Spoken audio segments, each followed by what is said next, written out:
Y'all know what it is. It's your band, Ralph Tresvant, 494.com. Yo, welcome to another episode of the Quarantine Chronicles. I'm your host, DG Bags, and today we have a very, very special guest. I'm talking about A-Icon, lead singer, one of the greatest groups, if not the greatest groups of all time, solo artist, actor, everything you need in one ooh-wop, Mr. Ralph Tresvant. Hey, what's going on, man? Pleasure to meet you, bro.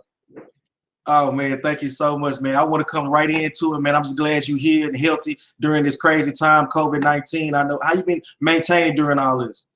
Just staying indoors, man, doing as little as possible, you know.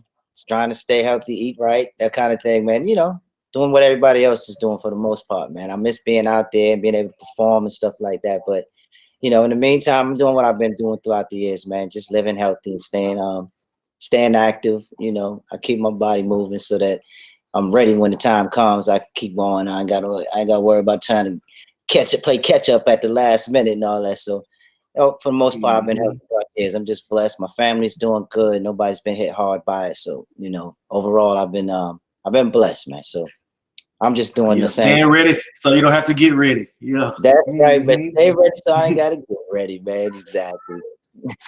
So you got a studio in the crib, or you able to record while you at the crib?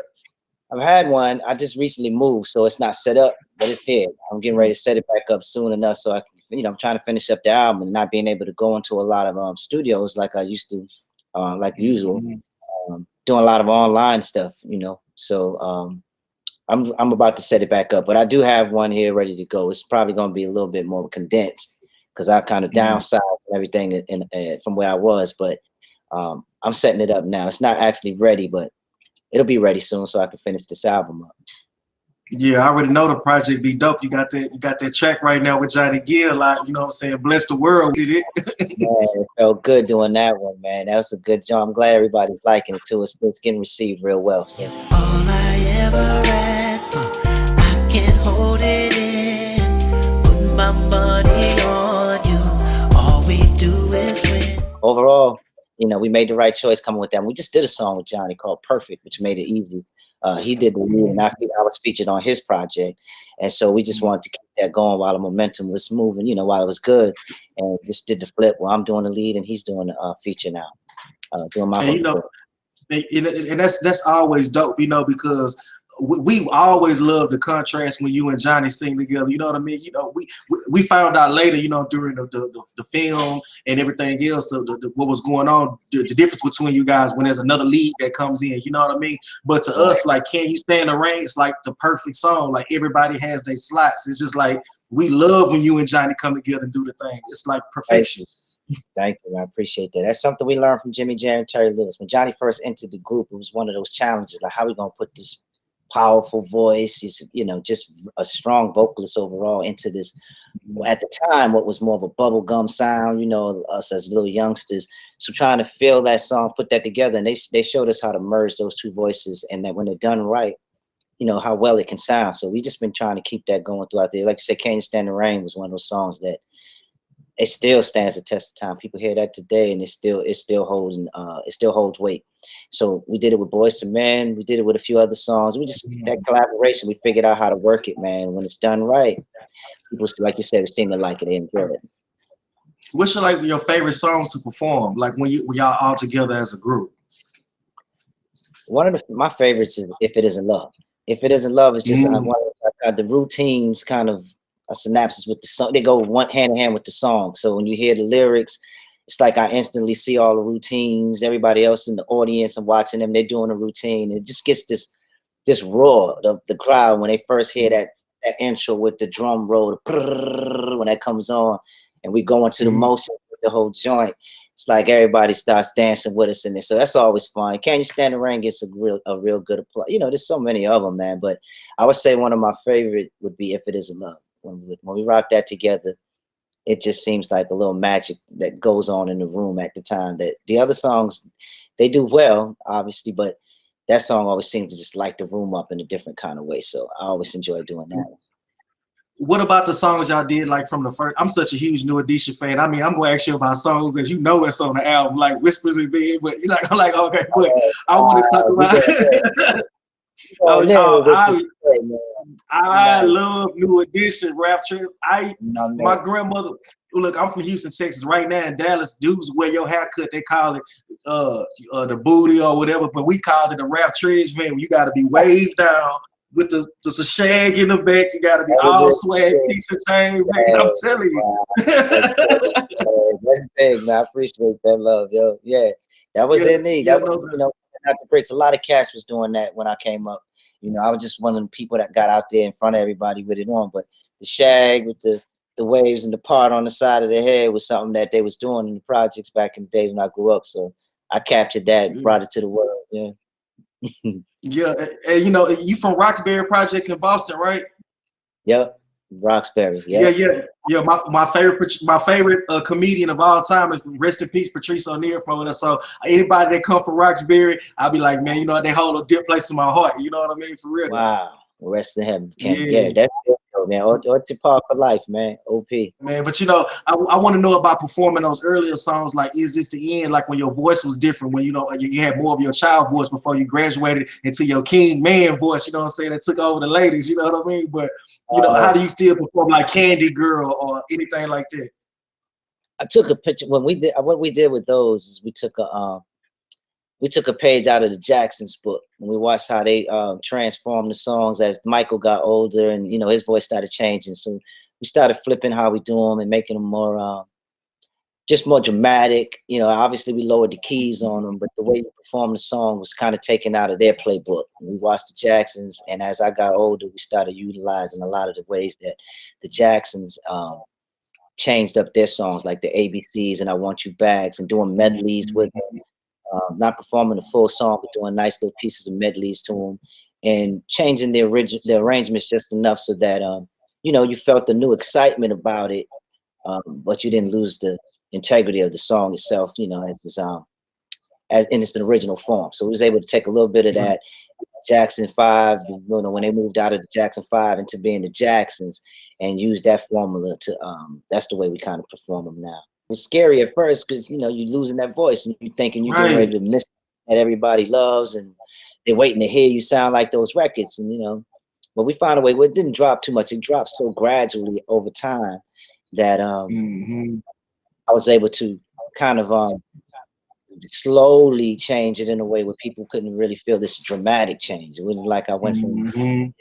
playing key to some key that was just Barry White on us. You know what I'm saying? So Right, it right. kind of changed over time in a way where it lent room for me to be able to do it, and it grew with the people. The voice change grew with the people. Everybody was getting older at the same time, so they expected it at some point. I gradually introduced them slowly as the keys kind of progressively dropped down throughout the years, so that helped out a lot.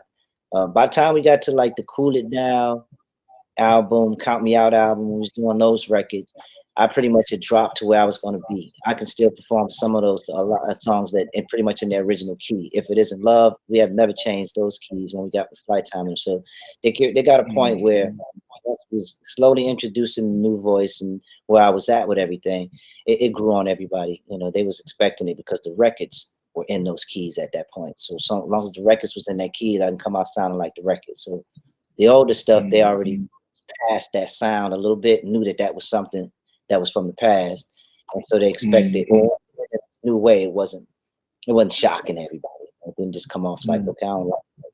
And again, the Jacksons did it so fly and did it in such a way that I love the way that they performed I Want You Back and ABC and all that stuff in a medley as they got older. So I was looking forward to trying to duplicate that formula, and it worked. It worked out pretty good.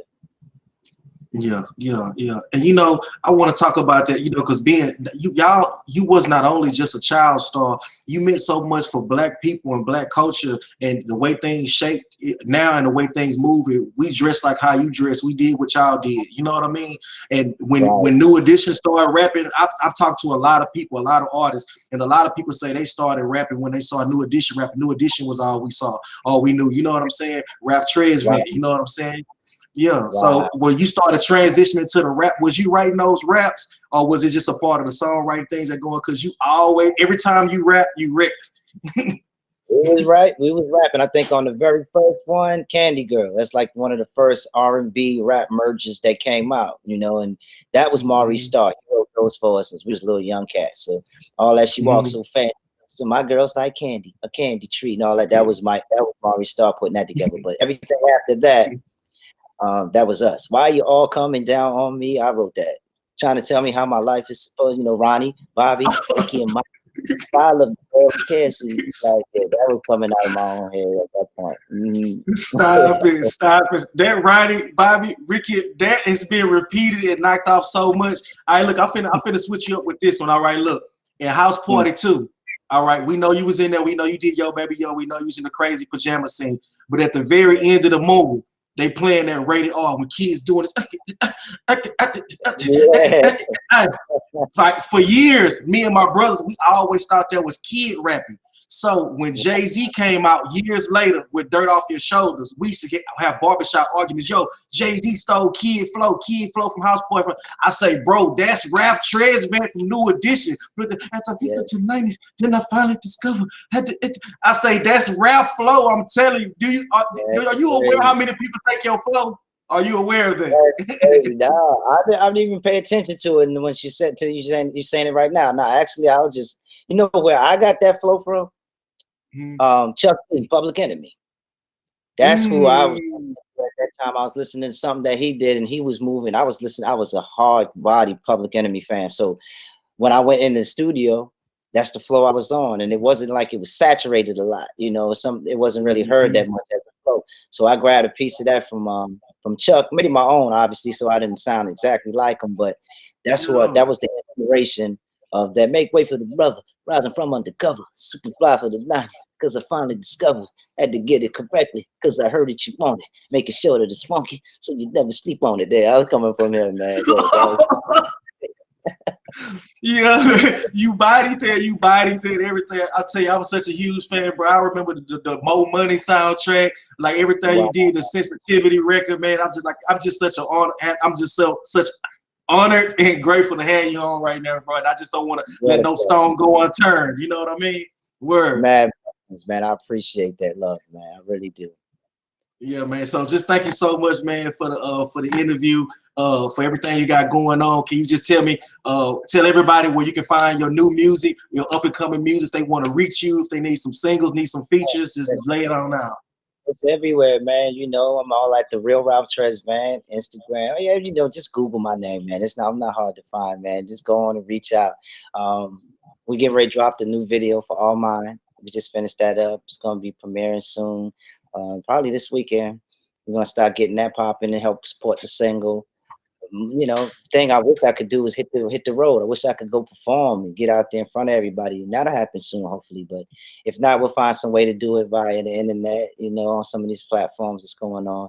But yeah, you can reach out to me anywhere, man. I'm all over the place and getting ready to be even more places because that's what I'm doing right now. I'm just resurging out the just laying back. I've been the cat laying back throughout the years, man, watching all my brothers kind of move and shake. So right now is my move and shake time. So that's what's going on. I'll be everywhere. It won't be hard to find. Just reach out, Google my name, you'll find me.